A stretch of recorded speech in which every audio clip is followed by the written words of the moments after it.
horreur à la ferme. Ça s'est passé il y a 17 ans, j'avais 10 ans et je vivais aux Philippines. Ma grand-mère Yolina possédait une ferme et possédait de nombreux animaux. J'avais 4 cousins à l'époque, Pablo, Teresita, Alejandro et Rolena. Chacun de nous avait des tâches différentes à la ferme. Je m'occupais des poules et des vaches dans la grange, tandis qu'il s'occupait des moutons, des vaches et des chiens. Ma grand-mère récoltait les fruits et légumes. Le premier événement étrange s'est produit quand Alejandro avait 9 ans. Un soir, grand-mère lui a demandé d'aller chercher des betteraves. Il est donc sorti vers 21h et n'est revenu qu'1 heure et demie plus tard. Lorsqu'il est revenu bredouille, grand-mère lui a demandé où étaient les betteraves. Alejandro l'a simplement regardé perplexe. Pas ce que tu veux dire, a-t-il dit. Il lui a dit qu'il était seulement allé aux toilettes extérieures et qu'il était revenu. Il n'avait jamais entendu grand-mère demander des betteraves. Après être allé aux toilettes, il est resté dehors à jouer avec nos 2 chiens, Lovely et Jean. Alors, qui est sorti après avoir entendu la demande de grand-mère? L'incident suivant est arrivé à Teresita. Il était environ 19h lorsqu'elle est sortie nourrir les chiens. Elle rentrait à la maison, revenue 30 minutes plus tard, mais quelque chose clochait. Elle n'avait pas la boîte de nourriture vide avec elle comme d'habitude. Grand-mère a remarqué des rires provenant de la chambre de Teresita. Elle est allée vérifier et a demandé: pourquoi es-tu rentrée? Teresita avait l'air confuse et elle a dit: j'ai pas quitté ma chambre depuis 18h.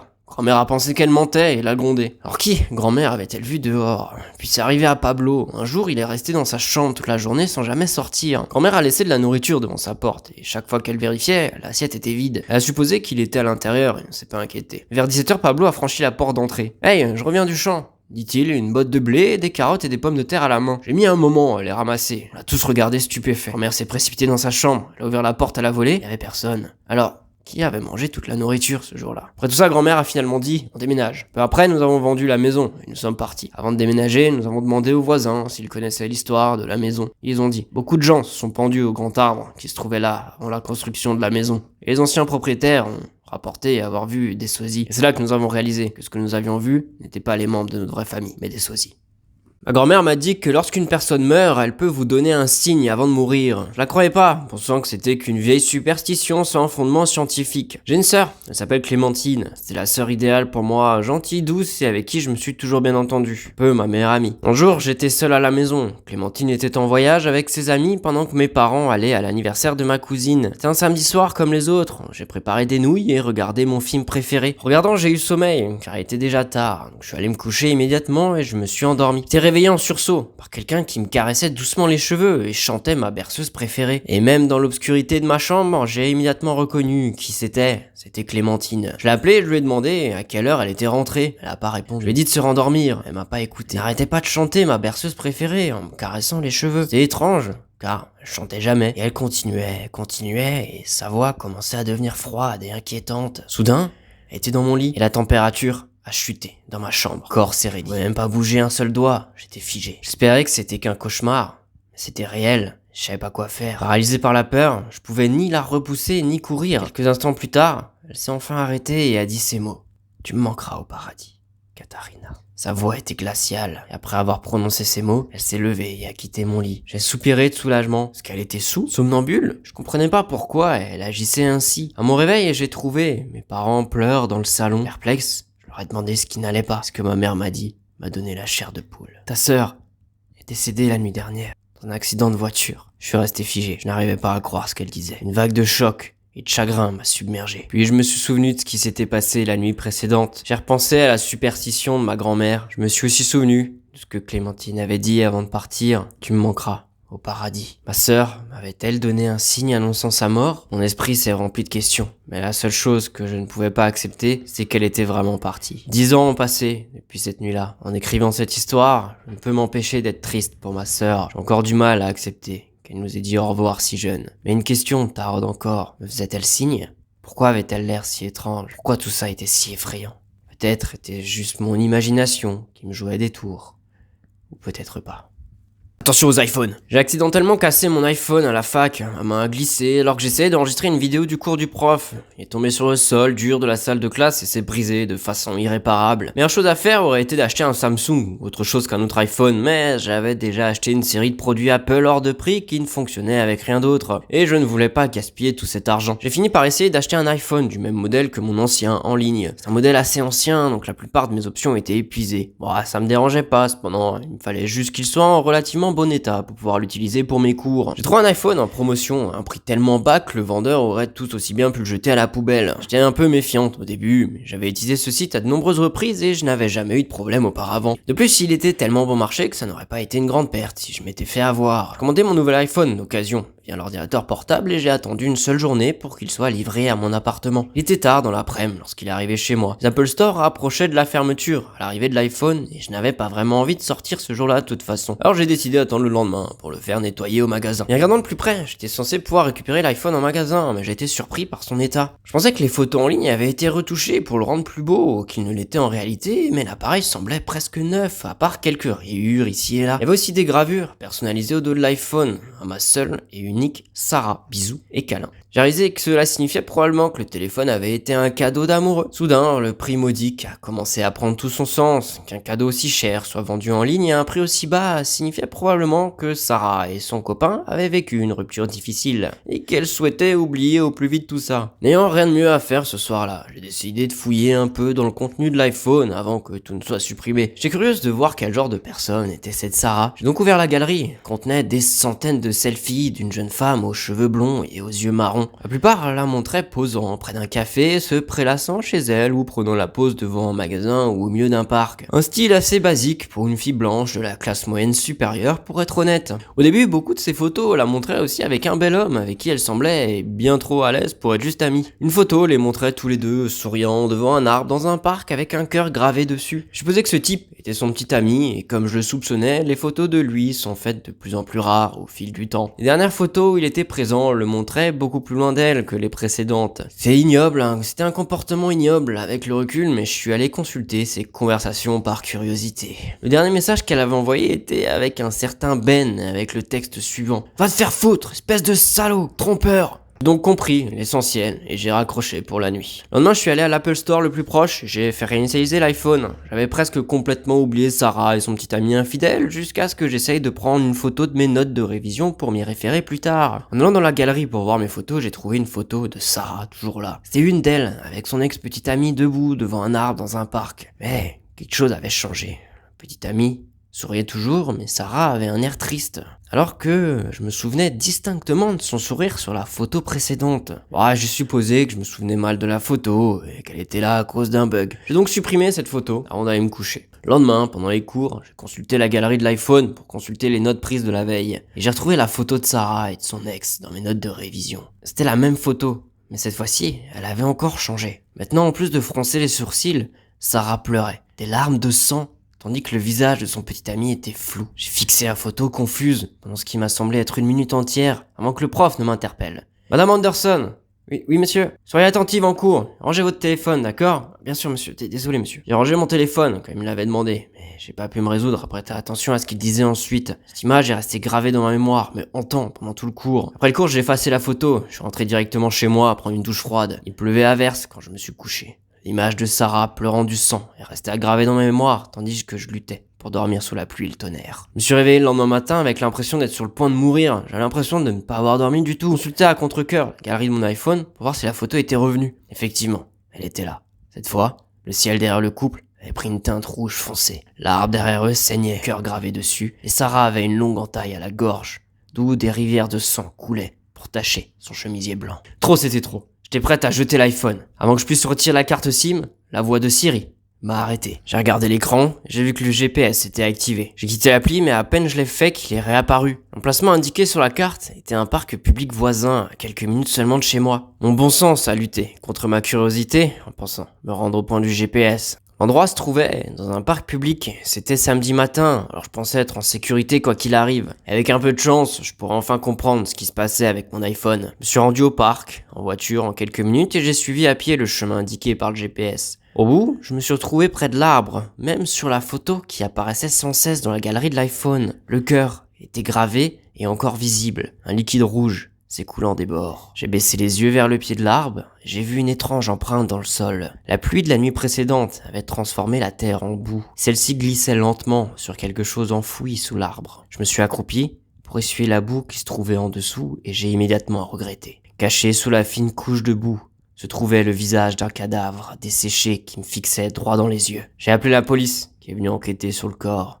L'affaire a fait la une des journaux dans ma ville natale. Je l'ai suivi de près les jours suivants. Sans surprise, Le corps a été identifié comme étant celui de Sarah. Et le meurtrier a été découvert comme étant son ex-petite amie, qui lui a tranché la gorge pendant son sommeil, peu de temps après la rupture. Après l'enquête, il a utilisé un double des clés de sa maison qu'il lui avait donné lorsqu'ils sortaient ensemble pour entrer par effraction et lui trancher la gorge avec un couteau trouvé dans la cuisine. J'ai toujours l'iPhone sur moi. La photo de Sarah et de son petit ami a disparu après que j'ai appelé la police au parc. J'espère seulement que cela signifie que Sarah est en paix maintenant, où qu'elle soit. Terrible histoire sur Snapchat. Ça s'est passé il y a quelques mois, quand j'ai rencontré Véronica à une soirée chez un ami commun. On s'est tout de suite entendu. On était dans une équipe de beer pong. Elle m'a donc donné son snap, et on a passé la semaine suivante à échanger des vidéos. Au début c'était décontracté, et surtout des mèmes, et juste des vidéos de ce qu'on faisait à ce moment-là, avec des filtres loufoques par-dessus. Par exemple, j'ai envoyé à Véronica une photo de moi en train de préparer le petit-déj, puis j'ai collé une lentille psychédélique sur mon visage qui me faisait ressembler à un hippie. Au bout d'une semaine environ, Véronica a commencé à m'envoyer des clichés un peu plus coquins. Rien de fou, juste des trucs comme m'envoyer un baiser à la fin d'une vidéo ou utiliser un filtre emoji en forme de cœur. J'étais en phase avec ça, parce que Véronica était magnifique, cheveux noirs, yeux noirs et minces. On échangeait probablement des centaines de clichés, jusqu'à ce que je vois un visage en arrière-plan. J'étais allongé sur le canapé, en train de jouer à Elden Ring, quand j'ai reçu le cliché. Hey Troy, que penses-tu de mes nouvelles boucles d'oreilles ? Demanda Véronica dans une vidéo. Elle était assise à sa table de cuisine avec une sorte de filtre pirate. Ça ajoutait de grosses boucles d'oreilles en or factice, ainsi qu'un cache-œil. Et juste au moment où le cliché se terminait, je me suis redressé. Il y avait quelque chose en arrière-plan de la vidéo. De manière sombre, au bout de la cuisine. Le cliché avait disparu avant que j'ai eu le temps de penser à le capturer. J'avais du mal à dire exactement ce que c'était en arrière-plan à cause du mauvais éclairage et du filtre,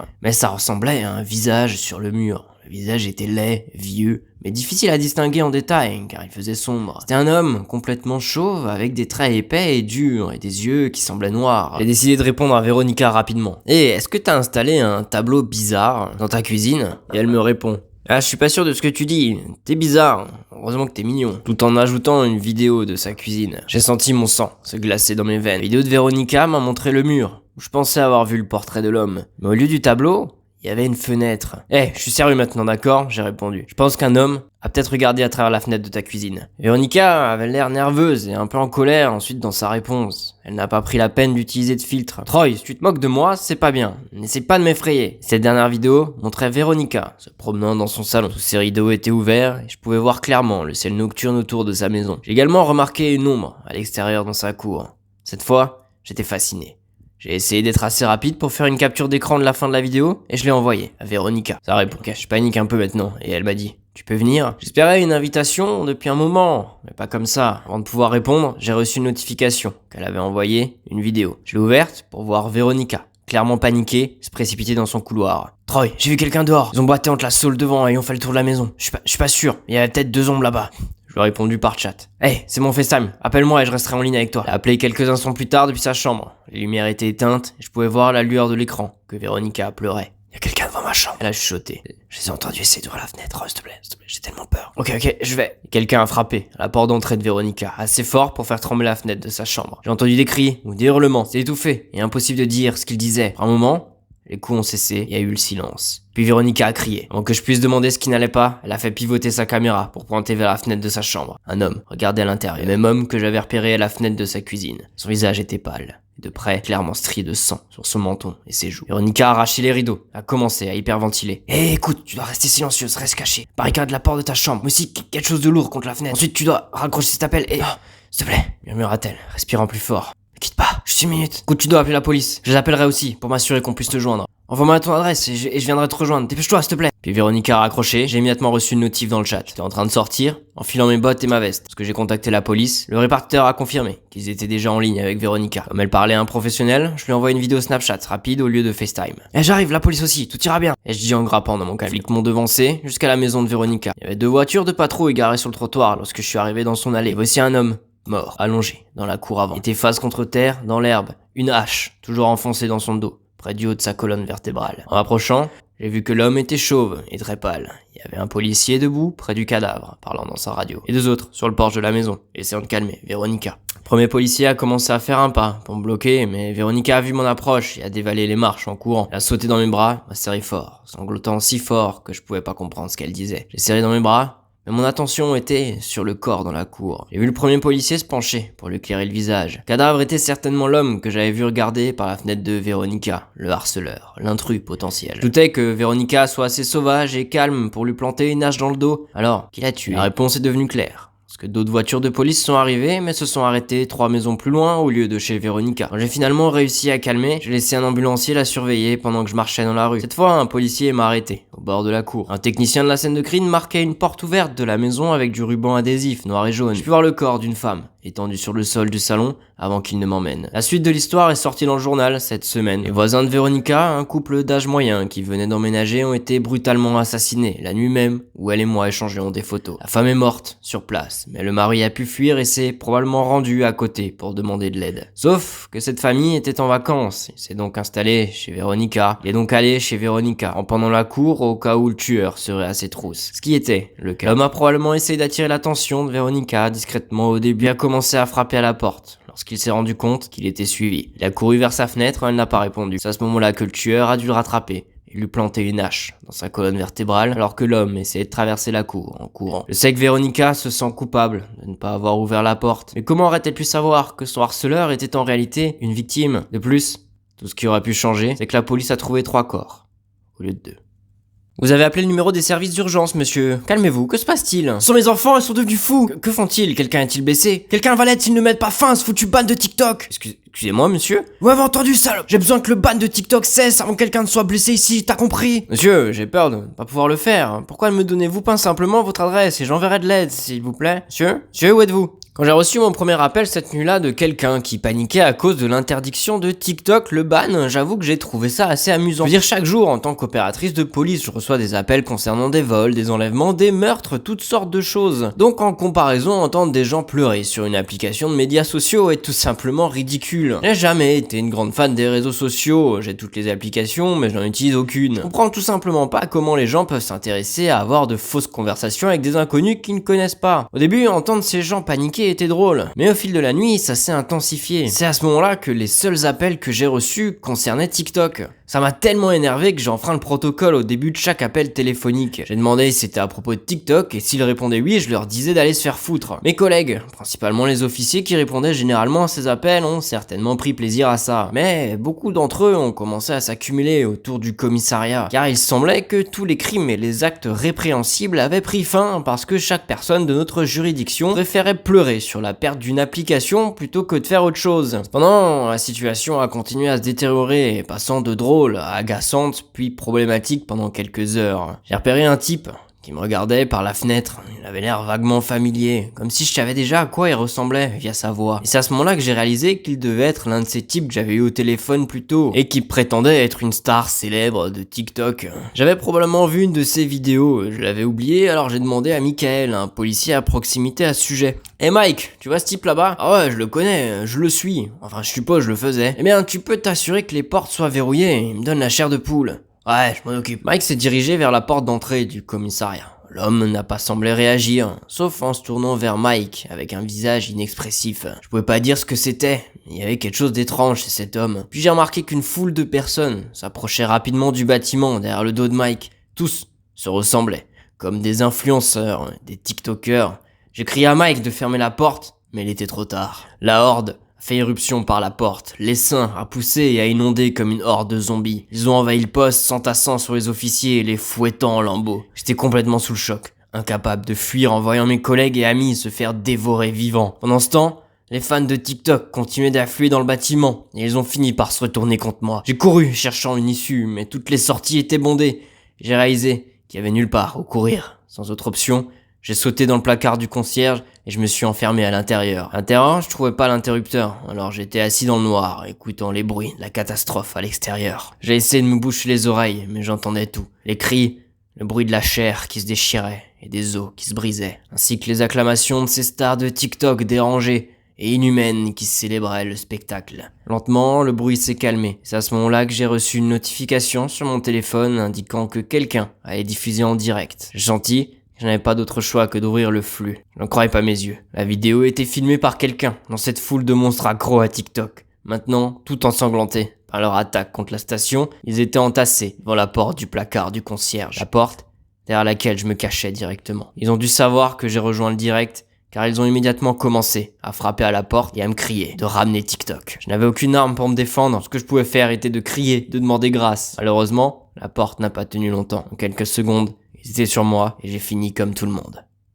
Horreur à cause de TikTok. Je travaille comme barista, mais j'ai de plus en plus d'abonnés sur TikTok. J'ai récemment dépassé les 50 000. Je sais que c'est rien comparé à certains des plus grands créateurs sur TikTok avec des dizaines de millions d'abonnés, mais pour moi c'est énorme. Un jour j'espère pouvoir quitter le café et devenir une créatrice de contenu à plein temps. Le seul vrai problème avec le fait d'être TikTokeuse, ce sont les pervers. J'ai toujours attiré pas mal de bizarres, assoiffés sur internet, mais depuis que j'essaye de faire TikTok, c'est 1 million de fois pire. Chaque fois que je publie une vidéo, 80% des commentaires sont bien intentionnés, mais les 20% restants sont des remarques nauséabondes sur mon corps et des choses dégoûtantes que les gens veulent me voir faire. Tous ces pervers me disent de créer un OnlyFans, mais je n'ai aucune intention de le faire un jour. Malheureusement, j'ai l'impression de devoir laisser ces commentaires en ligne et je peux pas bloquer ces personnes parce que j'ai besoin de l'engagement sur mon profil. Je pensais m'y habituer, mais ils sont de plus en plus difficiles à ignorer. Ils ont tous commencé à m'envoyer des messages parce que j'ignore leurs commentaires. Au mieux, ils me demandent de sortir avec eux, mais au pire, ils menacent de faire de moi la star de leur propre film perso. Aussi effrayant et déconcertant que cela puisse être, je sais que 99% d'entre eux ne sont que des paroles. Cependant, c'est devenu encore plus étrange que cela. Je fais beaucoup de lives récemment, pendant lesquels j'ai toujours la même fenêtre en arrière-plan lorsque je pose mon téléphone sur mon bureau et j'ai vu quelque chose de bizarre pendant que je filmais. C'est produit du coin de l'œil.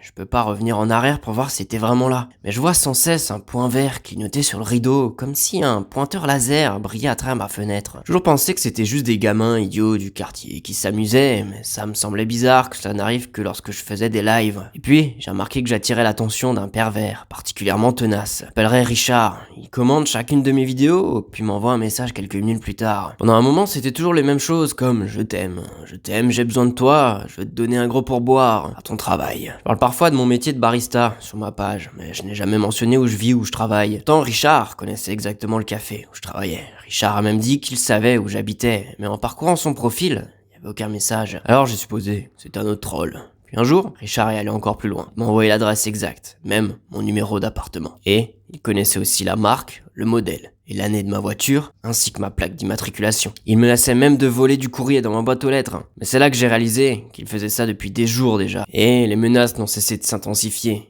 Il disait que si je restais pas avec lui, il allait me faire quelque chose. Je pouvais plus ignorer ce monstre. C'était un vrai psychopathe. Je pouvais pas m'empêcher de penser à lui, en train de cambrioler mon appartement la nuit ou de m'attaquer dans ma voiture. J'arrivais pas à dormir. Je regardais simplement la fenêtre, essayant de voir si je pouvais le repérer, mais il était jamais là. Je voulais pas le bloquer, car je voulais pas lui donner d'autres raisons de faire autre chose, et je voulais pouvoir montrer toutes ces infos aux flics. Tout ce que j'avais à faire était de passer la nuit, pour ne pas avoir à me rendre au commissariat dans le noir. Cependant, lorsque je suis sorti pour m'y rendre le lendemain matin, j'ai été confronté à une scène terrifiante. Toutes les vitres de ma voiture avaient été brisées. Chacune d'entre elles était complètement cassée. J'ai immédiatement appelé la police pour signaler l'incident, mais quand ils sont arrivés, ils ont dit qu'ils pouvaient rien faire. Frustré, j'ai pris les choses en main. J'ai balayé les vitres de ma voiture, puis je l'ai amené dans un atelier de réparation. Je vais réparer la caisse et j'ai immédiatement installé une caméra de sécurité pour qu'elle pointe exactement là où j'avais garé ma voiture. Puis environ 2 jours plus tard, je suis arrivé exactement au même endroit, même situation. Toutes les vitres de ma voiture étaient cassées, mais cette fois, ma plaque d'immatriculation avait également disparu. J'ai immédiatement vérifié la caméra, où j'ai vu des images d'un homme s'approchant de ma voiture en sortant et en brisant toutes les vitres, arrachant ma plaque et parti. J'ai pu lire sa plaque de sa voiture du coupable. Dans la vidéo, j'ai donné l'info aux flics. Environ 1 semaine plus tard, les policiers ont arrêté un homme nommé Richard Newman. Il a été révélé qu'il me traquait via TikTok et qu'il était devenu absolument obsédé par moi. Il s'avère qu'il vivait dans la même ville que moi et en a profité. Ce qui est encore plus alarmant, c'est que c'est lui qui a braqué des lasers à travers ma fenêtre. Depuis lors, j'ai peur de vivre chez moi. J'ai peur de continuer à faire des TikTok, de peur que lui ou quelqu'un d'autre m'attaque.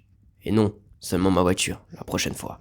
Horreur dans les douches à l'hôtel. Ça s'est produit il y a quelques mois, alors que ma famille et moi revenons de chez ma tante à Carmel. Le soleil commençait à se coucher lentement, tandis que nous continuions la route, alors que ma mère commençait à se laisser conduire. Alors que ma mère commençait à se lasser de conduire, mon père a repéré un bel hôtel niché dans la forêt. Ma mère s'est arrêtée, nous avons marché vers l'hôtel. L'endroit semblait agréable, mais j'avais un mauvais pressentiment. Mon père a demandé à la réceptionniste s'il y avait des chambres libres où nous pourrions passer la nuit. Elle a répondu oui, mais que notre douche était en panne et qu'il ne pourrait malheureusement pas la réparer. Elle a cependant proposé que nous utilisions les douches communes au 2e étage. On a pris l'ascenseur jusqu'à notre chambre, on a posé nos affaires. Avant d'aller me coucher, j'ai décidé d'utiliser les douches communes. En me dirigeant, j'ai réalisé qu'elles étaient très différentes des autres. Au début, il y avait une porte reliant les douches des garçons à celles des filles.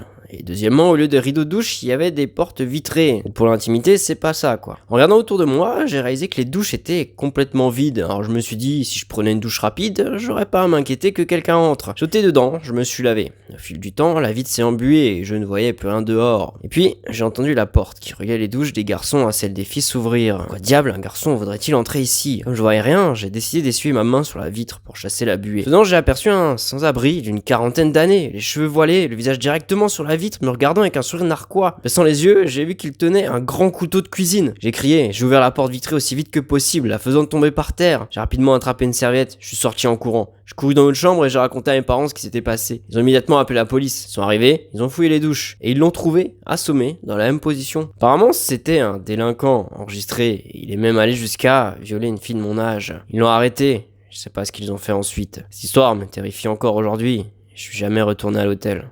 Peur de le revoir. Terrible expérience. Je suis massothérapeute depuis peu, mais je ne pense pas pouvoir continuer longtemps. Commencé à travailler à temps plein du lundi au vendredi et j'ai immédiatement été exposé à tous les clients qui fréquentaient le salon. Pour la plupart des clients, il est facile de les oublier et de rester dans la routine, au point d'oublier la plupart des personnes que j'ai massées dans la journée. Cependant, de temps en temps, il arrive que la personne mérite d'être appelée. C'est l'un des principaux avantages du métier. Je ne gagne pas très bien ma vie en tant que massothérapeute à temps plein, mais il m'arrive de masser quelqu'un de très sexy. Je dois quand même garder mon sang-froid, quoi qu'il arrive. Comme ce vendredi soir dernier, on ferme à 21h là où je travaille et vers 20h30 il y avait plus de clients dans le bâtiment. Mes collègues et moi étions en train de flâner attendant la fermeture et c'est là qu'on a reçu l'appel. J'étais le plus proche alors j'ai décroché. Vous avez contacté les experts en massage, ici Timmy. Comment puis-je vous aider ce soir? Bonjour Timmy, j'ai besoin d'une séance complète d'une heure ce soir. Pensez-vous pouvoir m'aider? Malheureusement nous devons fermer dans environ une demi-heure. Souhaitez-vous reporter la séance? Non, si vous ne voulez pas le faire ce soir, je trouverai quelqu'un d'autre. D'accord, pourquoi ne pas vous réserver notre dernière séance d'une demi-heure? Non, vous comprenez pas, j'ai besoin d'une heure. Je suis épuisé par toute la semaine de travail, j'ai besoin d'un massage complet du corps. Vous ne pourrez pas le faire en 30 minutes. Je suis ronde. Je voulais vraiment pas finir le travail après 22h, mais je devais être honnête avec moi-même. Je n'avais rien de prévu une fois rentré, à part ouvrir une bière et regarder Netflix tout seul. Et ça pouvait attendre. J'avais besoin d'un peu d'argent. De plus, la voix de cette femme était si sensuelle et intrigante. Sans compter que j'avais un faible pour les femmes voluptueuses. Je me suis dit qu'une heure seule avec elle était une occasion à ne pas manquer, alors j'ai pris des risques pour elle. Bien sûr madame, on est là pour vous. Demandez Timmy à votre arrivée. Merci beaucoup Timmy. Dans le silence qui a suivi l'appel, j'ai eu la désagréable impression de m'être trompé ou d'avoir fait quelque chose que je n'étais pas censé faire en tant que massothérapeute professionnel. J'ai essayé d'ignorer ce sentiment en attendant, regardant mes collègues se préparer pour rentrer chez elles pendant que je me préparais pour un autre client. Ce n'est que vers 8h50 qu'elle est enfin apparue. Elle n'était pas celle à laquelle je m'attendais. Malgré sa voix qui la faisait ressembler à un mannequin, elle en était loin. Non seulement elle était assez grosse pour manger des mannequins au petit déjeuner, mais elle l'était aussi assez pour manger des mannequins au déjeuner et au dîner. Avec son ventre généreux qui débordait sous son chemisier trop grand et passait à peine la porte du hall, elle était aussi d'une laideur indescriptible. On aurait dit qu'on l'avait surnommée visage à cratère au lycée, avec d'horribles cicatrices d'acné partout sur le visage. Mais l'acné n'avait jamais vraiment disparu. Son obésité morbide avait depuis longtemps déformé et étiré tous les beaux traits de son visage, qui n'était plus qu'un immense océan de sueur et de graisse. Un environnement parfait. Tous ses boutons, furoncles, points noirs, accrochardons et grains de beauté. Malgré son apparence mutante, elle savait ce qu'elle faisait avec sa voix. D'une manière ou d'une autre, elle parvenait à conserver une confiance en elle si inébranlable qu'elle ne pouvait se définir que par une seule chose, le cran. Même mes collègues peinaient à maintenir leur professionnalisme, ricanant, se moquant suffisamment fort pour que tout le monde les entende. C'était une femme à part entière. Elle s'est précipitée vers le comptoir, comme un taureau, faisant trembler les fondations du bâtiment. Ravi de te rencontrer, Timmy. Je m'appelle Bethany, mais tu peux m'appeler Big Beth. T'as compris? Comme Big Ben. Mais moi, je ne laisse que les beaux hommes comme toi m'appeler comme ça. Tu comprends? Tu ressembles à George Clooney. Et j'adore George Clooney. C'est une bonne soirée, Timmy, à lundi. J'aurais voulu en arrêter une et supplier de rester pour m'aider à me débarrasser de cette big bête, mais c'était trop tard. Ils ont pointé et m'ont laissé là, avec le mastodonte en chaleur, me fixant de ses yeux affamés. Il se penchait de plus en plus sur le comptoir entre nous, me forçant à sentir son odeur corporelle âcre. J'ai failli avoir un haut cœur. Toutes ces longues années sans se laver, tous ces endroits qu'elle ne pouvait absolument pas atteindre sous la douche, sointant d'une puanteur, un clochard câlinant une moufette. Tu peux entrer dans la salle de massage et te mettre à l'aise quand tu le souhaites. Je l'ai laissé quelques minutes d'avance pour être seul dans la pièce. Pendant que j'attendais, l'horloge a sonné 9h. Je Je me suis senti coupé en deux. J'avais envie de m'enfuir, je voulais rentrer chez moi, être seul, sans avoir à m'occuper d'elle. Je savais que je pouvais pas laisser seule au salon, et je savais que l'argent de la séance me serait vraiment utile. J'espérais juste qu'elle serait aussi généreuse en pourboire que tout le reste. Quand je suis rentré pour commencer le massage, je n'ai pas été surpris. Je me suis arrêté, je me suis armé de courage. J'ai rendu mes mains d'huile, puis j'ai commencé le massage. Son corps était comme une mer ondulante de graisse et de peau infinie. J'avais du mal à trouver des vrais muscles à travailler dans tout ce poids mort qui débordait des bords de la table de massage. J'avais l'impression de fouiller sans but dans les plis de la gelée, découvrant toutes les sueurs et des peluches que je redoutais. Mais ce n'était pas le pire. Oui, c'est bien, c'est bien. C'est vraiment te servir de tes mains. Tu n'as pas toutes ces grosses filles qui t'appellent daddy avec ce genre de talent. Bethany, s'il vous plaît, n'êtes pas obligé de dire ce genre de choses. Oh, mais j'en ai envie. Je parie que c'est comme ça que George Clooney masserait une fille ronde comme moi. J'ai entendu des histoires de gens qui essayent de pousser un massage plus loin que prévu, mais je n'aurais jamais pensé me retrouver dans une situation pareille. Je pensais que c'était quelque chose que seules les femmes massothérapeutes auraient associé, mais je n'ai jamais rien vu de tel. Elle demandait beaucoup. Je voulais rien faire, mais je me sentais obligé, j'avais besoin d'argent. Je pensais que ce serait pas si grave si je gardais les yeux fermés et que je respirais seulement par la bouche. Bon Timmy, mon dos va très bien, tu fais du bon travail, je verrai à bien te payer. C'est juste que j'ai besoin d'aide, ailleurs. Serais-tu sage et aiderais-tu une femme dans le besoin? D'une manière ou d'une autre, je ne sais toujours pas comment, elle a réussi à me convaincre. Peut-être avais-je oublié à quel point elle était dégoûtante après m'avoir gardé les yeux fermés si longtemps, ou peut-être m'étais-je simplement laissé emporter par le doux son de sa voix, mais j'ai fait tout ce qu'elle m'a demandé de faire. Et aussi, je lui ai coupé les ongles de pied, elle disait qu'elle ne pouvait pas les atteindre, qu'il commençait à avoir des champignons, j'ai accepté, il fallait les couper. Après ça, elle m'a demandé de lui raser les jambes parce qu'elle sortait samedi soir et qu'elle ne voulait pas ressembler à un ours. Et j'ai convenu qu'en plus, elle n'avait pas besoin de jambes poilues. Bien sûr, elle m'a demandé de passer un gant de toilette sur tous les plis de son ventre, ce que j'ai juste fait pour être gentil, car je pensais que personne ne méritait de se sentir comme elle, après tout. Elle m'a demandé de lui nettoyer les pieds. Et après l'heure la plus longue et la plus éprouvante de ma vie, il était temps pour elle de partir. Elle s'est habillée, avec un grand sourire aux lèvres, une étincelle dans les yeux, me faisant toutes sortes de compliments sur mon travail avant de partir. Elle a laissé une énorme liasse de billets sur le bureau, m'a embrassé sur la joue, puis elle est partie. Et je l'ai pas revue depuis. Je me suis lavé les mains, rincé ma bouche aussi soigneusement que possible, mais malgré tous mes efforts, je chantais encore son goût. Avant de rentrer chez moi pour la nuit, j'ai pensé compter mon lourd paiement pour cette épreuve, mais c'est là que j'ai découvert quelque chose qui a failli me tuer. Ces billets, aucun n'avait l'air vrai. Attention au Tesla! Conduisait une vieille Honda Nissan. Elle me permettait de me rendre du point A au point B jusqu'au travail. J'avais économisé pendant des années jusqu'à ce que je puisse enfin me permettre de la remplacer. Et quand ce moment est arrivé, j'ai décidé d'acheter ce dont j'avais tant entendu parler, une Tesla. Je savais qu'elle était censée être plus rapide que n'importe quelle voiture à essence du même prix et qu'elle offrait une multitude de fonctionnalités futuristes. Ce qui m'a finalement convaincu, c'est le système de pilotage automatique qui permettait à la voiture de se conduire toute seule. J'avais cependant eu trop peur de l'utiliser pendant un certain temps et il m'a fallu environ une semaine pour l'essayer. J'ai établi un itinéraire de chez moi jusqu'au centre-ville. La voiture roulait parfaitement dans mon quartier et elle se comportait également bien sur les routes principales. Le véritable test a eu lieu au moment de prendre l'autoroute. J'ai un peu paniqué lorsque la Tesla a commencé à prendre de la vitesse. Mais à ma grande surprise, le pilote automatique de la Tesla s'est montré excellent sur la route. J'ai laissé filer quelques minutes, puis après avoir repris confiance, avoir basculé le pilote automatique du mode normal au mode excès de vitesse, j'ai enfoncé l'accélérateur à fond et j'ai commencé à accélérer comme un pilote de rue. J'étais terrifié, mais j'ai réalisé que la voiture conduisait mieux que jamais, réalisant des figures que je pourrais jamais faire. J'avais l'impression de tromper la mort toutes les 5 secondes, doublant voiture après voiture sans rien faire pour me conduire. Il me suffisait de maintenir la main sur le volant avec une légère pression. L'ordinateur a alors supposé que j'avais toujours le contrôle. Bien sûr, je n'avais absolument aucun contrôle, je me contentais de regarder par les vitres latérales et de regarder tout défiler dans un flou zigzagant dans la circulation comme un psychopathe. J'étais tellement sûr de moi que j'ai même reculé mon siège et fermé les yeux. Je pensais que ce serait amusant d'appeler mon ami sur FaceTime et de lui faire croire que je dormais dans ma voiture pour finalement voir la caméra par la fenêtre filer à 100 à l'heure. Hey mec, oh, tu devrais pas me contacter sur FaceTime pendant que tu roules. T'inquiète gros, je suis dans ma Tesla, regarde, j'ai même pas besoin de conduire ce truc, il le fait pour moi. Hein, tu conduis pas? Ah mais je pense pas que c'est censé fonctionner comme ça, tu dois quand même faire attention mec. C'est pas en version bêta ce truc? Ah, t'es le seul bêta ici, mec. Bref, je vais dormir un peu en allant en ville plus tard. Attends. À ce moment-là, je me suis dit que je conduirais plus jamais de voiture. Pilote automatique à partir de maintenant. Plus aucune exception. Si jamais je me faisais arrêter pour excès de vitesse, c'était pas de ma faute, c'était la Tesla. Je me suis tellement habitué à conduire sur l'autoroute que j'ai commencé à m'assoupir un peu. Et les choses ont changé quand j'ai quitté l'autoroute et commencé à rouler dans les rues du centre-ville. Le monstre de la vitesse continuait de foncer, de zigzaguer et de foncer dans la circulation, mais ses mouvements étaient encore plus exagérés. J'étais tellement agacé que j'étais sur le point de me lever et de remettre remettre le pilote automatique en mode normal. Mais en relevant mon siège, j'ai vu une foule de gens. J'ai réalisé trop tard que la voiture avait perdu le contrôle et que j'étais sur le point de les percuter. J'ai perdu connaissance à l'impact. Je me souviens m'être réveillé sur le tableau de bord, tassé comme le pare-brise fissuré. Il y avait de la fumée partout.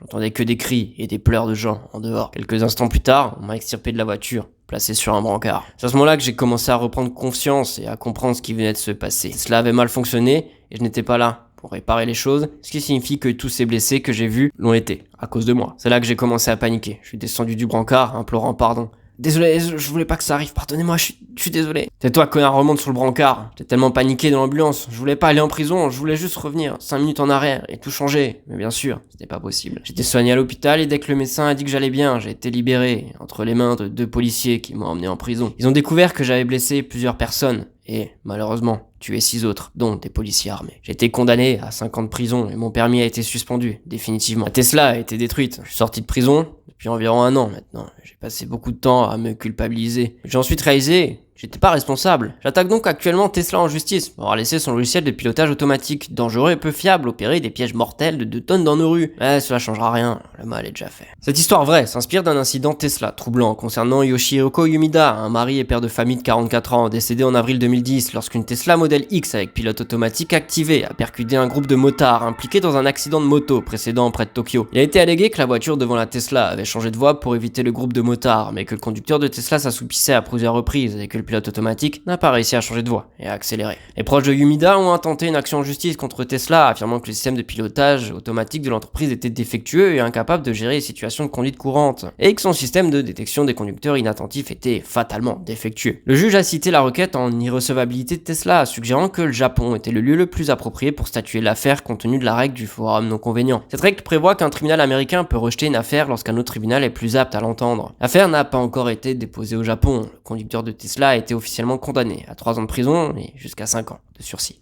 Ouvrez vos livres à la page 41. Tous les élèves de la classe ont ouvert leur manuel à cette page, moi y compris. C'était ma dernière année de lycée, j'avais hâte qu'elle se termine. J'allais retrouver ma liberté et enfin quitter cette ville. Je vivais chez ma mère et j'étais sûr qu'elle serait contente de me voir partir. Je savais ce que je voulais faire de ma vie. J'allais faire carrière dans la mode. Je suis peut-être maladroite pour tout le reste, mais en matière de mode, je suis une génie. Les combinaisons de couleurs au stylisme en passant par la compréhension des tissus, je savais tout. Sophia, n'est-ce pas? Ah, j'avais encore décroché en plein cours. J'ai levé les yeux vers le prof. Il avait l'air banal, avec son pull beige et son pantalon marron. Il portait même ses lunettes rondes. Oui, monsieur, ai-je répondu. Fais attention, d'accord? Son regard me parcourut le corps, me donnant une sensation étrange. J'ai hoché la tête en signe d'approbation et j'ai fait de mon mieux pour rester attentif pendant le reste du cours. Il nous donnait des cours de maths. La plupart de ses paroles me passaient au-dessus de la tête. Je faisais semblant d'écrire avec frénésie dans mes notes, alors que je notais des idées de tenue pour lui conseiller. Ça a continué comme ça pendant quelques semaines. Il trouvait toujours une raison de m'appeler pour s'assurer que je l'écoutais. Mes camarades le surnommaient mon admirateur secret parce qu'il prétendait qu'il me regardait tout le temps. Moi, je le remarquais jamais pourtant. J'avais généralement la tête plongée dans mon cahier. Ah, tu pourrais demander ses notes à Sophia, elle écrit tout le temps. J'ai relevé la tête en entendant mon nom.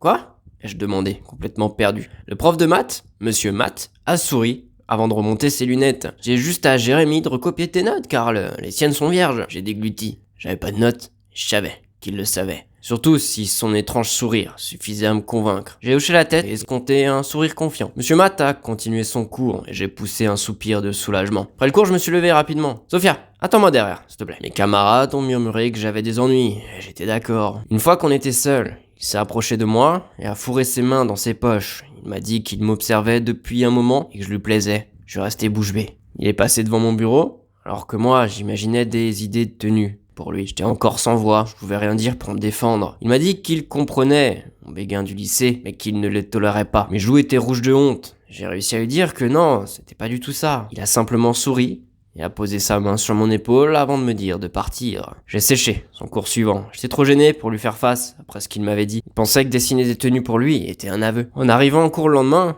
il m'a souri. Je l'ai ignoré, déterminé à ne pas me laisser abattre. La journée s'est déroulée comme d'habitude. Je prépare mes affaires pour rentrer lorsqu'un élève de première s'est approché de moi et m'a dit que Monsieur Matt souhaitait me voir. Contre cœur, je suis allé à son cours. Je l'ai trouvé à genoux derrière son bureau. Lorsqu'il m'a aperçu, il m'a fait signe de m'approcher et m'a demandé de l'aider. Il m'a dit que son portefeuille était tombé et qu'il ne l'avait pas retrouvé. Je suis agenouillé à côté de lui et je l'ai rejoint dans sa recherche. Il n'y avait pas de portefeuille sous le bureau et je lui ai dit. Puis il a posé sa main sur ma cuisse et je me suis figé. Voyant ma réaction, il retira sa main et s'excusa. Il me dit que je pouvais partir et qu'il trouverait son portefeuille lui-même. En me retournant pour partir, je Je remarquais qu'il glissa sa main dans sa poche, et il avait déjà sûrement son portefeuille. Je fis semblant de ne pas l'avoir vu, mais j'aurais juré que c'était son portefeuille. En rentrant chez moi, je trouvais un mot sur mon lit. Il était écrit « Matt ». J'ouvris mon armoire et je trouvais un autre mot. Il disait la même chose que le précédent. Je commençais à paniquer. Comment ces mots étaient-ils arrivés dans ma chambre? Était-ce mon prof qui était derrière tout ça? J'ai décidé de me tenir à distance de lui quoi qu'il arrive. Il devenait bizarre. Et le lendemain matin,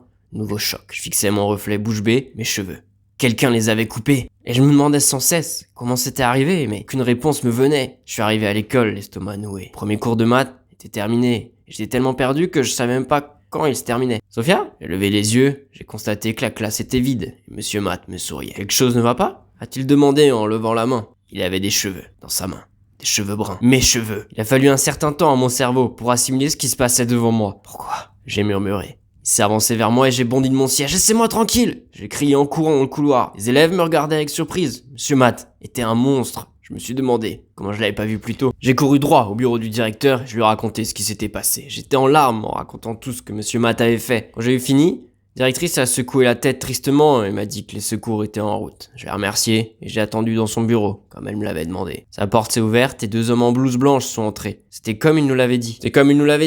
Hallucination, panique, hystérie. Je suis tellement désolé pour elle. Faites de votre mieux. La directrice a quitté le bureau, me laissant avec les hommes. Je comprenais pas ce qui se passait, mais ça s'annonçait pas bien pour moi. Lorsqu'ils se sont approchés, j'ai eu tellement peur que j'ai crié. Ils sont précipités sur moi, m'ont immobilisé, m'ont injecté quelque chose. Et soudain, je me suis senti étourdi. J'entendais des bribes de conversation de type « Elle a jeté ses cheveux sur mon bureau, sans raison, et a crié que c'était moi qui les avais coupés. » Et les hommes m'ont emmené dans un hôpital psychiatrique, où ils m'ont fait passer plusieurs examens. Après 3 mois d'observation, ils ont finalement réussi à me libérer, affirmant que j'étais désormais stable mentalement. La première chose que j'ai faite en sortant était de me renseigner sur l'endroit où vivait Monsieur Matt. Je n'avais aucune idée de la raison pour laquelle il m'avait fait ça, et j'allais bien le découvrir, d'une manière ou une autre.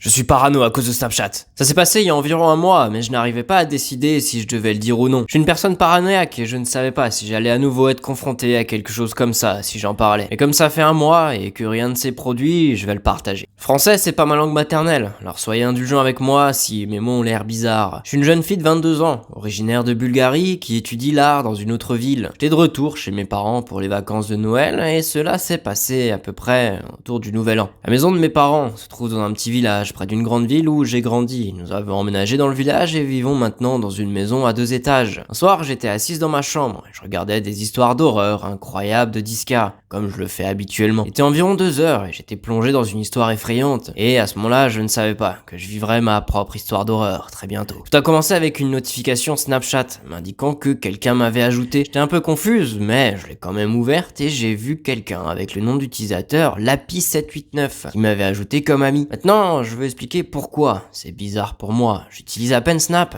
Je l'ai juste sur mon téléphone, sans aucune raison. Qu'un de mes amis ne l'a utilisé depuis qu'Instagram a eu le truc des stories. Et nous avons tous commencé à utiliser Insta à la place. J'ai très peu d'amis sur Snap et aucun d'entre eux est actif dessus. Donc je pensais pas que c'était quelqu'un que je connaisse. Même pas de ma position dessus ou de bitmoji ou même de nom d'utilisateur qui pourrait faire qu'on me reconnaisse. Comme j'ai dit, j'utilise pas Snap depuis un moment. Je n'avais pas non plus mentionné mon nom d'utilisateur nulle part sur mes réseaux sociaux. Et par curiosité, j'ai ajouté Lapi789 et j'ai ouvert son profil. Ça pour voir s'il y avait une photo ou quelque chose qui me permettrait d'en dire plus sur cette personne. Il y avait rien, à part son score Snap qui était d'environ 7. J'ai posé mon téléphone sur le bureau, j'ai commencé à rembobiner la vidéo et à écouter les parties que j'avais manquées pendant que j'étais distrait. Et alors que je m'apprêtais à revenir à la vidéo, j'ai reçu une autre notification. Elle venait encore de Lapi, cette fois c'était un Snap. Je l'ai ouverte et c'était une photo d'herbe prise avec une lampe de poche. Je l'ai regardée, confuse, j'ai tapé « C'est quoi? Qui es-tu » Lapi l'a reçu, l'a lu, mais n'a pas répondu. À ce stade, j'ai commencé à demander à tous mes amis si c'était l'un d'eux ou s'ils avaient donné mon nom à quelqu'un, mais ils ont tous dit non. Quelques secondes plus tard, un autre Snap est arrivé et c'était maintenant une photo de ce qui ressemblait à une tuile rouge. Curiosité a pris le dessus sur moi et une fois de plus j'ai envoyé un texto. C'est pas drôle, qui êtes-vous? Lapi a vu mon message, mais n'a pas répondu. 3e cliché est arrivé, et je me suis préparé à commencer à faire une capture d'écran pour le montrer à mon copain. C'est une photo de ce qui ressemblait à une petite poignée de porte, mais je pouvais rien voir de plus clair. J'ai pas réussi à faire de capture d'écran au début, j'ai donc dû rejouer le cliché. Quand j'ai finalement eu fini, je suis revenu au 3e cliché pour regarder de plus près cette fois. Des gouttes de sueur sont apparues sur mon front lorsque j'ai réalisé que cette poignée de porte appartenait à notre belvédère dans le jardin. À ce stade, on comprend lentement que cette personne m'envoie un Snapchat depuis mon jardin. Et au fait, il n'est pas si facile pour quelqu'un d'accéder à notre jardin, car nous avons une autre clôture. Faudrait prendre son temps, explorer les environs pour trouver un moyen possible de grimper à la clôture. C'est encore plus difficile dans le noir, ce qui signifiait que celui qui avait cherché un moyen d'entrer dans notre maison l'a fait pendant la journée. J'ai choqué. Horrifié, je savais pas quoi faire pendant quelques instants. Puis je me suis levé de mon bureau, j'ai couru éteindre toutes les lumières. Et alors que ma chambre devenait sombre, j'ai jeté un œil à travers l'estoir de ma fenêtre pour voir l'arrière-cour. Il faisait très nuageux, la nuit était noire, donc je pouvais rien voir. Quatrième cliché est arrivé. Comme la dernière fois, j'étais prête à en faire une capture d'écran pour mon copain. Il n'avait pas encore vu mes messages. Lorsque j'ai ouvert le snap, j'ai crié de terreur. C'était un cliché agrandi de mon store de fenêtre, celui à travers lequel il pouvait me voir, me regarder. Sorti en courant de ma chambre, sachant pas quoi faire, et pour une raison étrange, je ne voulais pas réveiller mon père et lui dire ce qui se passait. Ma mère dormait en bas, sur le canapé. J'étais en haut. J'ai essayé de comprendre comment ouvrir la porte, super bruyante et grinçante de nos terrasses, sans réveiller mes parents. Même si j'avais peur, je voulais quand même trouver l'intrus qui me faisait cette farce bizarre. J'ai lutté avec la porte pendant 30 secondes, mais j'ai réussi à l'ouvrir silencieusement, et je suis sorti prudemment pour regarder. Je voyais toujours personne. J'ai regardé, et regardez, essayant de rester aussi bas que possible pour que Claqueur ne me voie pas. Mais je pouvais voir personne qui rôdait dans l'air-cour. Je descendais de la terrasse lorsque j'ai reçu un autre cliché. En l'ouvrant, le sang dans mes veines s'est glacé. C'est une photo de ma mère, endormie sur le canapé, prise de l'intérieur de la maison. Ce monstre était maintenant dans ma maison. Si choqué et terrifié que j'étais, je me suis précipité en bas, complètement paniqué. Papa, il y a quelqu'un dans notre maison, appelle les flics! Alors que je descendais les escaliers en hurlant frénétiquement, ma mère s'est réveillée. Elle a vu que notre porte principale était grande ouverte. Il semblait, nous avions oublié de verrouiller la porte principale cette nuit-là, et ma mère s'est évanouie sur le canapé, sans savoir que la porte était déverrouillée. Mon père est sorti de la pièce, et je lui ai tout raconté, en lui montrant les photos. Mère et moi étions tous les deux en hyperventilation à ce moment-là. Mon père a appelé la police et est sorti, prenant son arme pour explorer la zone. Après avoir vérifié partout, mon père est revenu à l'intérieur et a dit qu'il avait trouvé personne. Les flics sont venus, ils ont également interrogé nos voisins, et nous, sur tout l'incident. Mais aucune piste n'a été trouvée à ce sujet. J'ai eu du mal à dormir cette nuit-là. Toutes les 5 secondes, je vérifiais s'il n'y avait pas de nouveau snap de ce compte inconnu. Et il avait disparu. J'aurais été soulagé s'il avait été resté absent. Malheureusement, ce n'était pas le cas. Quand je me suis réveillé, j'ai trouvé un message effrayant du même compte. Il était écrit: j'ai passé un bon moment à te regarder dormir. J'ai hâte de te voir bientôt. Au revoir.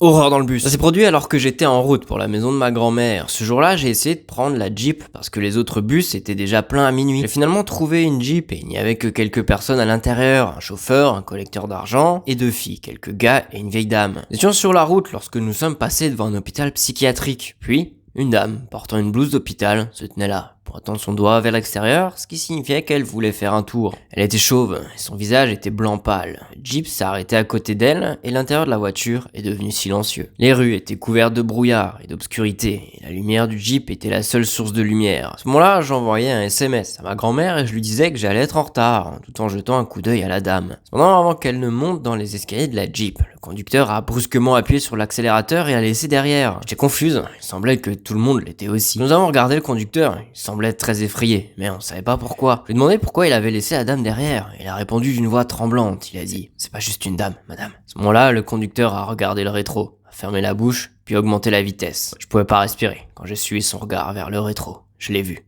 La dame courait vers la Jeep avec une pose bizarre et une vitesse anormale. Elle était si rapide que je ne pouvais pas voir clairement son visage, mais sa robe était visible. Elle était couverte de sang. Le collectionneur, qui était suspendu à l'extérieur, a sauté de l'intérieur et a ensuite crié au conducteur: plus vite, elle se rapproche! Les gens à l'intérieur du Jeep commençaient à avoir peur. J'étais le plus proche de la porte et de nulle part, j'ai vu la dame sauter dans le véhicule. C'est alors lentement accroché à la porte et a finalement révélé son visage. Elle avait des bleus partout sur le visage et nous souriait avec des dents pointues et des grands yeux noirs profonds. Mon cœur a failli s'arrêter et tout le monde dans le Jeep a crié. Je l'ai rapidement frappée avec mon sac et elle est tombée. Cependant, au moment où elle est redescendue, je l'ai vue debout. Elle m'a regardé et a ri comme un démon. Peu de temps après, la Jeep a finalement atteint la gare. Tout le monde s'est dépêché de sortir de la voiture. Je suis descendu, j'ai remis mon paiement au gars. Ensuite, je suis allé au marché à proximité et j'ai acheté des snacks pour me détendre. J'étais au comptoir, en train de réfléchir à ce qui venait de se passer. Puis le caissier m'a soudainement demandé: est-ce que ça va? Ouais, je vais bien. Il y a simplement que j'ai vu une femme folle sur la route alors que nous roulions en Jeep. Je lui ai dit ça et je n'ai pas pu croire sa réponse. Je la connais, elle avait un cancer. Et au moment où elle a perdu tous ses cheveux, elle est devenue folle, riant tout le temps, se blessant et menaçant même de tuer des gens. C'est pourquoi sa famille l'a finalement emmenée dans un hôtel psychiatrique. Mais après une semaine, elle a essayé de s'échapper, a été heurtée par un Jeep et est morte, a-t-il dit. J'étais choqué, la chair de poule partout sur mon corps. J'ai demandé au caissier s'il se souvenait encore du numéro de plaque de la Jeep. Bon, pour ma vie privée, je vais pas vous mentionner le numéro. Après qu'il me l'a dit, je l'ai remercié. J'ai pris ma monnaie, j'ai cherché le Jeep dans lequel j'étais. Au moment où je l'ai retrouvé, je me suis figé. Le Jeep dans lequel je roulais était le même que celui qui avait heurté et tuer la dame. Horreur à la maison. J'ai travaillé dur pour tout ce que j'ai. Je vais à l'université, je travaille à plein temps et je vis seul, donc je dois prendre soin de moi complètement. Je vais dans une maison décente, avec peu de choses autour. C'était une zone rurale, donc il y avait que quelques maisons, mais surtout des prairies. Ce qui signifiait que je n'avais presque pas d'amis ou de connaissances la plupart du temps. Je fais défiler sans réfléchir TikTok, à regarder mon cerveau pourrir. Je me dis juste, je vais mourir d'ennui. Non seulement regarder une vidéo TikTok est insensé et sans effort, mais en faire une l'est aussi. C'est pourquoi j'envie les créateurs de TikTok avec une passion brûlante. Ils font du vide et ils gagnent de l'argent. En ce moment, je suis pas dans un état d'esprit où je suis seul ou fatigué, mais en fait dans une haine bouillante envers ces gens qui ont la vie facile. Je suppose que cela fait partie de la boucle qui me maintient accroché, le va-et-vient entre les coups de dopamine et l'appât de la rage. Je ne supporte juste pas la débilité des vidéos qui deviennent virales, leur faisant gagner de l'argent et leur offrant des opportunités qu'une personne qui travaille durement des dizaines d'années n'auront jamais. Parmi eux, il y a un TikToker qui me rend fou, Kaby Lame. C'est pas que ses vidéos sont nulles. En fait, quand j'ai vu pour la première fois ses vidéos, j'ai bien ri. Mais j'ai découvert quelque chose à son sujet qui a tout changé. Le mec était mon voisin d'à côté. Quand je l'ai reconnu, il n'y avait pas une trace d'adoration, de célébrité. C'était de la rage. Je travaillais 60 heures par semaine pour payer ma maison. Et il vivait juste à côté de moi avec l'argent qu'il gagnait en sortant une vidéo de 30 secondes tous les 2 jours. Je le vois toujours, à travers les fenêtres, en train de filmer ses vidéos stupides sans même prendre la peine de dire un mot. C'est comme s'il faisait exprès pour s'assurer que je le vois. Quand je rentre du travail, que je fais la vaisselle, je le vois faire quelques gestes ici et là et faire quelque chose de banal. Je sais que tout ce qu'il fait, c'est se moquer d'une vidéo d'astuces de vie encore plus stupide, mais je sais toujours qu'il gagne beaucoup en le faisant. Kaby est plus riche que tous ceux qui vivent dans mon quartier. Il pourrait déménager dans un manoir d'Hollywood ou une penthouse à Miami, Manhattan, mais pour une raison quelconque, il reste dans le coin. Ce type était bizarre. Je le surprends souvent à me regarder d'un air émacié pendant qu'il filme, souriant,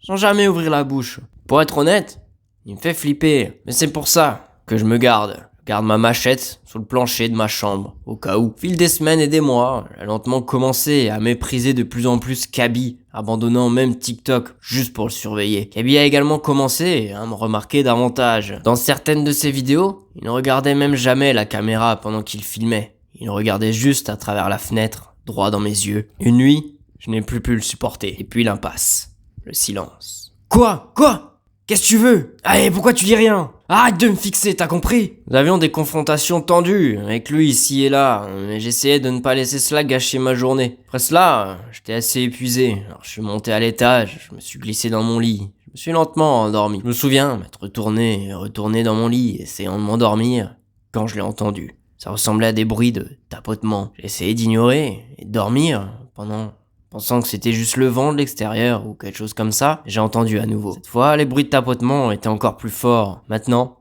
je savais que quelqu'un était définitivement là. C'est à ce moment-là que je me suis assis sur mon lit pour regarder ce qui faisait ces bruits. Qu'est-ce que tu veux de moi? Non! Aidez-moi! Que quelqu'un sorte ce monstre! Au secours! Quoi? Qu'est-ce que ça veut dire? Quoi, tu veux juste pas parler? Ce serait mieux de sortir de ma maison. Il est passé où? Bonjour, je m'appelle Zoé. Cette histoire s'est déroulée quand j'avais environ 5 ans. J'avais 4 amis qui avaient en moyenne 2 ans de plus que moi. J'ai toujours été connu pour prendre des risques et être ouverte aux défis, même les plus dangereux, même enfant. Un jour, je jouais avec mes amis. Nous avons décidé d'aller dans une forêt de bouleaux toute proche, juste en face de chez moi. On disait qu'elle était hantée, mais nous y sommes allés quand même. C'était un peu avant le soir, le ciel était gris, et en arrivant dans la forêt de bouleaux, l'atmosphère s'est alourdie et presque suffocante. Cet endroit était connu pour ses arbres morts et les gens l'évitaient généralement. Lorsque nous sommes entrés tous les 5, le malaise s'est intensifié. Mais nous avons continué jusqu'à tomber sur un camion abandonné au milieu des arbres. Juste à côté, nous avons trouvé des vieilles planches. Nous sommes assis et avons commencé à nous raconter des histoires effrayantes. Une de mes amies, Anna, a commencé à parler d'une mystérieuse dame rouge, une sorcière qui vivait à quelques rues de là. Le problème, c'est que la sorcière était toujours en vie et que personne ne voulait vraiment la voir. À un moment donné, alors que nous échangions, Anna et moi avons commencé à parler d'une histoire mystérieuse. Et pendant ça, une soudaine rafale de vent a balayé la pièce, rendant le tout encore plus effrayant. Puis en me retournant, j'ai vu un châle rouge, une robe, flotter dans les airs, près d'un des bouleaux, et ils avançaient vers nous. C'est alors qu'on a tous couru, tous ensemble. Étant la plus jeune, j'avais du mal à suivre. Mes amies pouvaient être méchantes parfois, me forçant toujours à prouver ma force de caractère. Elles étaient déjà parties, me laissant derrière elles. Tandis que je courais de toutes mes forces, le cœur battant et le souffle court, je me suis retourné. Elle était là, Une robe rouge, étrangement propre et éclatante, pour un endroit comme celui-là, qui continuait à avancer vers moi. Je me suis donné à fond, les poumons brûlants, et j'ai finalement réussi à rentrer chez moi, toujours convaincu que la dame en rouge me suivait. J'ai jamais raconté ce qui s'était passé à mes parents, et qu'est-ce que ça pouvait bien être, une robe rouge flottante, un fantôme, quelque chose de pire. J'ai peut-être la réponse, je l'ai pas encore mentionné, mais il y avait toujours des cris terrifiants provenant d'un manoir près d'un de chez mes amis. Il y avait toujours des cris terrifiants provenant d'un manoir près de chez un de mes amis. Sauf que c'était pas un manoir, c'était soi-disant un asile psychiatrique entouré de clôtures électriques. Il semblait abandonné. L'habitant disait que la femme qui hurlait était grecque, une soi-disant malade mentale, mais j'ai des doutes. Cet asile psychiatrique, étrangement proche de maisons ordinaires, et pourtant personne n'allait ni ne sortait. Pas de voiture, pas de visiteurs, toutes les fenêtres étaient fermées. Qui sait, peut-être que cette pauvre femme était torturée par un psychopathe, et que c'est ce qui nous a conduit à voir la dame en rouge. Les gens murmuraient des histoires de magie noire, de meurtres liés à la drogue et de maniaques qui se cachaient dans le quartier. J'espère juste que, quoi qu'il en soit, c'était pas réel. Et le pire, que j'espérais que ça ne soit jamais arrivé. Attention, cette chose est réelle. La personne qui a vécu cet incident est mon oncle. Un jour, alors qu'ils discutaient avec un ami, ils ont réalisé quelque chose de choquant. Ils avaient tous deux vécu un événement similaire et troublant des années plus tôt. Quand mon oncle était jeune, il travaillait comme berger, faisant paître les moutons dans les montagnes près de son village. Ce travail l'obligeait à rester avec les moutons de midi au matin, passant souvent la nuit en montagne. Un soir, mon oncle s'est endormi alors qu'il gardait les moutons. Et soudain, au milieu de la nuit, il s'est réveillé. Il y avait une créature comme il n'en avait jamais vu auparavant. Elle avait la tête d'une chèvre, mais le corps d'un humain. La créature était dévêtue, avec des sabots en guise de pieds. Au début, mon oncle a cru à une hallucination, mais la créature n'a pas disparu. Elle marchait debout, comme un humain, et fixait du regard. Alarmé, mon oncle a saisi son fusil et a tiré plusieurs coups de feu sur la silhouette à la tête de chèvre. Après cela, la créature s'est éloignée. Des années plus tard, lorsque mon oncle raconta cette histoire à son ami, celui-ci fut stupéfait. Sa grande surprise, son ami lui révéla avoir lui aussi rencontré la même créature des années auparavant. Il raconta comment un matin, à l'aube, lui aussi s'était endormi alors qu'il gardait des moutons dans la même montagne. À son réveil, il aperçut une créature à tête de chèvre et corps humain, debout juste à côté de lui. Pendant, contrairement à mon oncle, cette créature ne s'approcha pas de lui. Au lieu de cela, elle parla dans une langue étrange, inhumaine, avant de s'éloigner. Mon oncle et son ami s'accordèrent à dire que ce qu'ils avaient vécu était réel. Ils la décrivirent avec la même précision, de ses yeux inquiétants de chèvre qui bougeaient naturellement, à sa langue et sa bouche étranges. Tous deux étaient certains qu'il ne s'agissait ni d'une hallucination, ni d'un rêve. Ils avaient tous deux vu la même silhouette inquiétante. Je m'appelle Youssef, j'ai 21 ans. Il y a quelques semaines, mes parents ont décidé de partir quelques jours au Liban pendant que je restais à la maison. Heureux d'avoir quelques jours pour moi, j'ai décidé de me rendre au lac où ma famille campait quand j'étais petit. C'était isolé, entouré d'arbres et presque personne n'y va. J'ai quand même décidé d'y rester une nuit. Arrivé là-bas, j'ai décidé de me lancer dans un bain nu car j'étais seul. Pour être honnête, c'était plutôt rafraîchissant et relaxant. À la tombée de la nuit, je suis sorti du bois pour me sécher au feu de camp et j'ai déjeuné. Ce soir-là, je me suis lancé le défi de dormir nu sous ma serviette car je n'aurais plus jamais une telle occasion. À mon réveil, j'ai eu le choc, ma serviette avait disparu. Je retrouvais plus mes vêtements non plus. J'avais peur, car ça signifiait que je n'étais pas seul dans les bois. Heureusement, mes clés de voiture n'ont pas été volées, alors je suis décidé de rentrer. Cependant, comme je ne restais qu'une nuit, je n'avais pas emporté de vêtements de rechange. Mon état m'obligeait à emprunter ces routes peu fréquentées pour éviter tout contact avec le public. Le trajet était chaotique, mais ça valait le coup. Au bout de quelques heures, j'ai aperçu un homme au loin, près de la route. Il a trébuché et s'est cogné la tête contre un rocher. Malgré mon état, j'ai su que je devais m'arrêter pour lui porter secours, mais en le voyant, j'ai réalisé qu'il portait les mêmes vêtements que la veille. Je suis descendu pour lui demander s'il allait bien, il n'a pas bougé. En m'approchant, il m'a pris la main et m'a regardé. Il avait des grands yeux et un immense sourire terrifiant. J'étais plus effrayé que je veux de l'admettre. Je suis rapidement monté dans ma voiture. Je suis parti. J'ai réussi à rentrer chez moi avant le coucher du soleil. Et il m'a fallu quelques minutes pour me ressaisir et courir jusqu'à ma porte. Je peux plus retourner au lac. Et son sourire me hante encore à ce jour. J'habitais dans une ville qui possédait une grande université à proximité. J'étais inscrit dans une autre université que celle que j'ai mentionnée et je faisais les 20 minutes de route nécessaires pour y arriver. Je travaillais également de nuit comme livreur pizza en ville et dans les banlieues environnantes. Un soir, j'ai reçu une commande dans la ville où se trouvait mon université, une petite ville de banlieue au nord-ouest de ma ville natale. Cet appel a eu lieu pendant que mes collègues et moi appelions l'heure creuse, juste avant la fermeture du magasin à 1h du mat. Contre cœur, j'ai pris les pizzas, je suis monté dans la voiture et j'ai rentré l'adresse dans le GPS. J'ai remarqué que la maison était située sur une route secondaire dans ce qui semblait être une zone peu peuplée. Sans trop y prêter attention, j'ai emprunté la route est et j'ai pris la sortie. Après avoir traversé le centre-ville, le cimetière et l'université, j'ai traversé des lotissements avant de rejoindre une petite route où se trouvait la maison. GPS m'a informé que j'étais arrivé à ma destination, mais à ma grande surprise, la maison était condamnée. J'ai remarqué un petit hangar à l'arrière, avec une petite fenêtre et une lumière vacillante. À ce moment-là, presque tous les signaux d'alarme s'étaient déclenchés dans ma tête. Mais je savais que mon patron serait furieux si je me déconflais pendant cette livraison. Alors, je me suis dirigé vers le hangar. En m'approchant du hangar, j'ai entendu un bruissement dans les buissons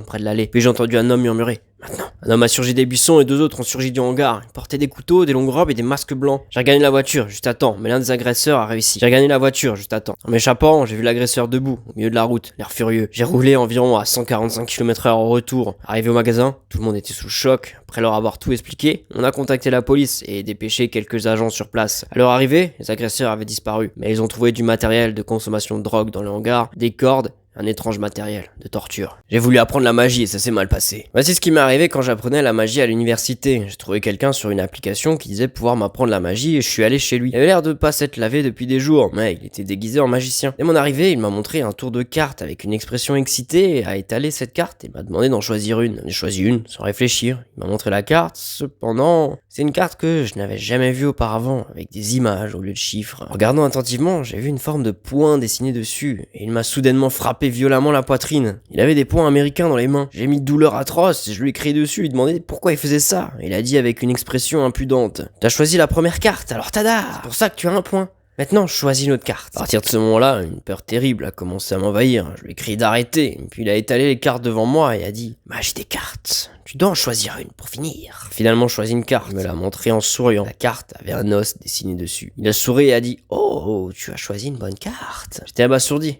Il est revenu en arrière et est arrivé soudainement avec une masse. Il l'a balancé sur moi. Je suis rapidement rapproché du mur. J'ai cru voir quelque chose. Il y a eu un énorme bruit. La poussière s'est levée. J'ai l'impression que la maison tremblait. Il a dit: tu as choisi la carte de l'os. Je vais te briser les os. J'ai tremblé de peur. Cet homme était un psychopathe. C'était pas de la magie. J'ai essayé de m'enfuir, mais il continuait à me poursuivre en brandissant son marteau et je lui ai crié d'arrêter. Puis il a dit: tu veux un autre tour? Alors, veux-tu choisir une autre carte? J'ai crié et il m'a hurlé de me taire. J'ai continué à crier, espérant que quelqu'un m'entendrait. Personne n'est venu. Finalement, mes jambes ont lâché. Je me suis effondré par terre. Il est venu vers moi et il m'a dit: bah, c'est juste de la magie.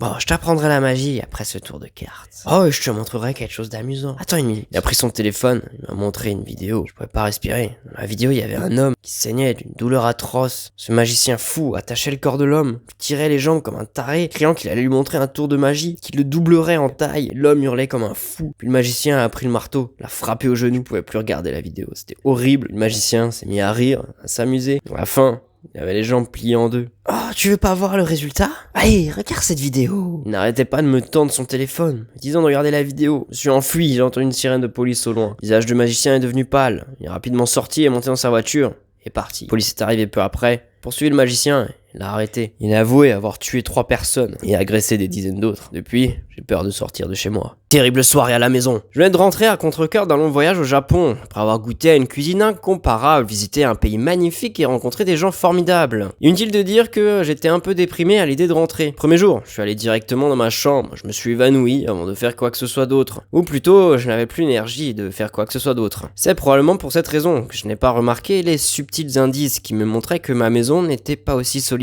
que je le croyais. Quelques heures plus tard, je me suis réveillé au milieu de la nuit au son de bruits de pas et de craquements du plancher. Naturellement désemparé, je suis sorti du lit, me suis dirigé vers le couloir qui reliait le salon et la cuisine. Prudemment, je me suis frayé un chemin dans l'obscurité, tâtonnant contre le mur à côté de moi pour trouver l'équilibre malgré ma fatigue. J'ai cependant commis l'erreur fatale de monter sur l'une des planches les plus bruyantes du couloir, alertant ainsi la personne ou la chose qui se cachait dans l'ombre de la pièce voisine. Je me suis arrêté, tout comme l'entité dans la pièce, avant qu'un souffle d'air ne se fasse entendre, tandis qu'il se retirait dans la fente d'où il était sorti. Prenant une inspiration nerveuse, je suis entré dans le salon et j'ai allumé la lampe voisine qui éclairait faiblement la pièce. En regardant autour de moi, je n'ai pas remarqué âme qui vive, mais plutôt des meubles dérangés. De plus, 2 placards de cuisine étaient légèrement entr'ouverts. Déconcerté, mais sur mes gardes, je suis allé les refermer avant de réajuster mes meubles, ce qui m'a permis de me détendre. J'ai attribué les bruits et mouvements étranges à mon cerveau, perturbé par le décalage horaire. J'ai haussé les épaules, décidant de retourner me coucher. Et j'aurais aimé que l'histoire s'arrête là, mais j'ai pas eu cette chance. Avant d'entrer dans le couloir menant à ma chambre, je remarquais que le grand couvercle métallique de la grille d'aération au-dessus du canapé avait disparu. Levant les yeux vers lui, je marmonnais.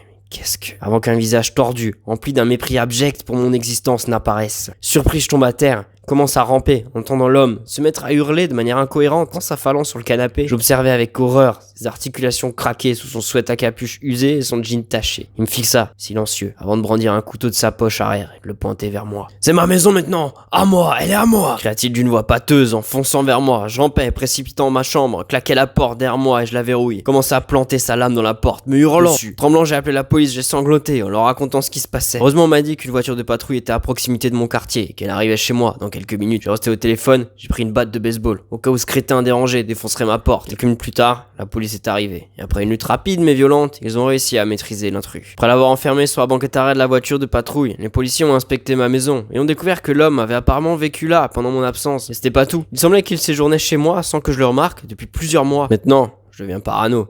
Je vérifie 3 fois les serrures de ma maison. Tout le temps.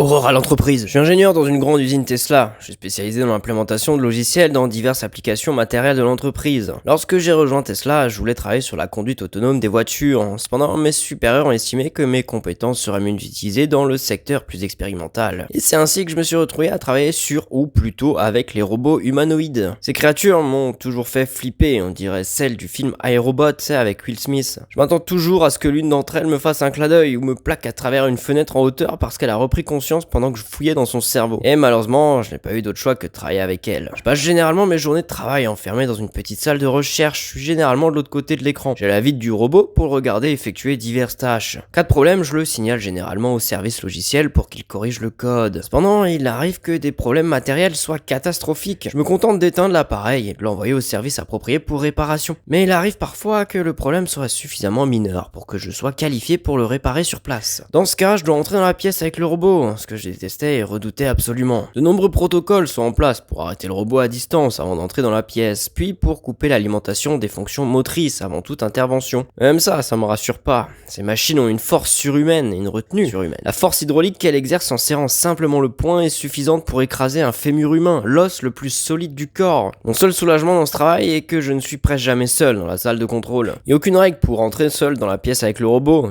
Il faut au moins 2 personnes, c'est crucial. Cette règle est la même, quel que soit le nombre de robots présents dans la pièce. Il est donc toujours possible d'être dépassé en nombre par les machines. Scénario m'est arrivé récemment. Je travaillais avec mon collègue Adam et quelques autres ingénieurs dans la salle de contrôle. Ce jour-là, nous effectuons un test particulièrement complexe. 3 robots étaient alignés, testant leur capacité à effectuer des tâches en chaîne. Au départ, ces tâches seraient effectuées sur une véritable chaîne de montage et, pendant le test, l'un des robots a cessé de fonctionner. Il fonctionnait parfaitement jusqu'à une légère fluctuation de puissance, puis s'est figé. Les autres robots de chaque côté ont continué à fonctionner normalement, mais se sont arrêtés lorsqu'ils ont constaté que la chaîne était cassée. Adam et moi avons désactivé les 3 robots depuis la salle de contrôle, mais nous n'avons pas pu diagnostiquer le problème depuis cette salle, soupçonnant une réinitialisation manuelle. Adam et moi nous préparions à entrer ensemble dans la salle d'essai. Je me suis dirigé vers le robot au bout de la chaîne et j'ai ouvert son interface pour m'assurer qu'il était éteint. Adam s'est arrêté au premier pour faire de même, avant d'aller vers le robot du milieu. Il lui suffisait de s'assurer que les fonctions du moteur étaient éteintes, puis d'appuyer sur le bouton. Une opération aussi simple que de réinitialiser son routeur en cas de panne de Wi-Fi. Mais alors qu'Adam se dirigeait vers l'arrière du robot, celui-ci s'est retourné et l'a attrapé. Il l'a saisi à la gorge, l'a soulevé dans les airs. Le robot était toujours en vie.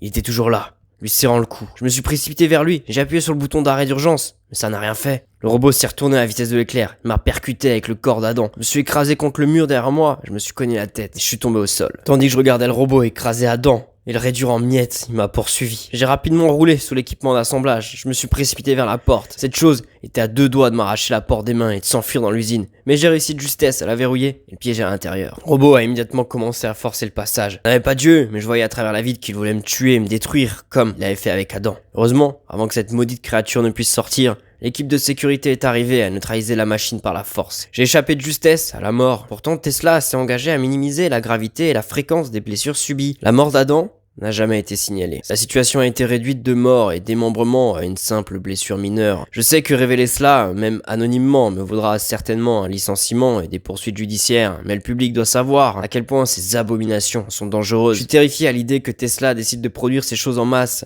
Cette histoire presque vraie s'inspire d'un horrible incident concernant un ingénieur Tesla blessé par un robot qui l'avait plaqué au mur de l'immense usine de l'entreprise Tesla au Texas. L'incident en 2021 a été relevé grâce à un dossier de blessure déposé auprès de 2 organismes de réglementation. Le dossier mentionnait la blessure comme lacération, coupure et plaie ouverte et indiquait entre guillemets à cause d'un robot. Le robot aurait enfoncé ses griffes dans le corps de l'homme et en aurait prélevé du sang. Le robot aurait ensuite pu reculer et se réarmer selon 2 témoins. Et après qu'un autre ouvrier a appuyé sur le bouton d'arrêt d'urgence, l'ingénieur a réussi à s'échapper à l'emprise du robot et est tombé dans une goulotte destinée à la collecte de ferraille, laissant une traînée de sang derrière lui, selon l'un des témoins. L'incident s'est produit alors que l'ingénieur programmait le logiciel contrôlant les robots qui découpent des pièces automobiles en aluminium. 2 des robots ont été désactivés, mais le 3e est resté allumé par inadvertance. Et alors qu'il effectuait ses mouvements normaux, il a pris l'ouvrier dans ses griffes. De plus, on rapporte également que près d'un ouvrier sur 21 de l'usine Tesla de Giga au Texas a été blessé au travail en 2022. Un chiffre peu réjouissant comparé à la moyenne du secteur qui est d'1 sur 30. Mais ce qui est inquiétant dans ces rumeurs d'attaque de robots, c'est qu'une récente attaque a été filmée d'un incident choquant lors d'un festival en Chine, qui a suscité un vif débat sur la sécurité des robots pilotés par l'IA. Une vidéo virale circulant sur les réseaux semble montrer un robot humanoïde se déplaçant d'une manière erratique vers les festivaliers avant l'intervention des agents de sécurité. Dans la vidéo, on voit l'un des robots se diriger vers la foule de manière agressive et inattendue, bien qu'on ne sache pas s'il tente de percuter des personnes ou s'il a simplement trébuché sur une barricade. La situation a rapidement dégénéré, obligeant les agents de sécurité à intervenir. Certains affirment que le robot attaquait les participants, tandis que d'autres affirment qu'il s'agissait simplement d'un dysfonctionnement. Quoi qu'il en soit, c'était carrément terrifiant,